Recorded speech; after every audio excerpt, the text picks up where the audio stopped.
High. আজকে Friday night, ঘরে বসে নেটফ্লিক্সে মুভি দেখছিলাম। হঠাৎ করে বাইরে থেকে কিছু খাবার প্রচন্ড ক্রেভিং হলো। তাই জোম্যাটো অ্যাপ খুলতেই দেখলাম আজকে আবার বাই ওয়ান গেট ওয়ান দিচ্ছে। তাই আর লোভ সামলাতে পারলাম না, অর্ডার করে দিলাম একটা বিরিয়ানি। দাঁড়াও, আগে অর্ডারটা রিসিভ করি। অর্ডারটা তো আমি রিসিভ করলাম, কিন্তু আজকে আর দেরি করব না।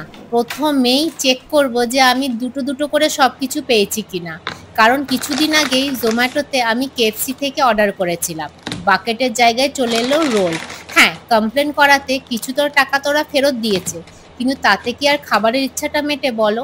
তাই আর আজকে দেরি করলাম না, কিন্তু আজকে আমি দুটো বিরিয়ানি দুটো রায়তা পেয়েছি। একটা বিরিয়ানি ফ্রিজেই রেখে দিলাম, পরে কোনোদিন খাওয়া যাবে। বিরিয়ানিটা ঢাললাম, আর পেপসি ঢালবো না এটা তো হতে পারে না, তাই পেপসিটাও নিলাম। আর আজকে আমার বিরিয়ানি প্লেটে দেখো কি আছে, ডিম সেদ্ধ। কলকাতার মানুষ, বিরিয়ানিতে ডিম সেদ্ধ না হলে কি চলে বলো? সেজন্য আজকে আমি প্রচন্ড খুশি যে ডিম সেদ্ধ পেয়েছি। তো আজকে আমার ফ্রাইডেটা এইভাবেই কাটলো। Tata, by.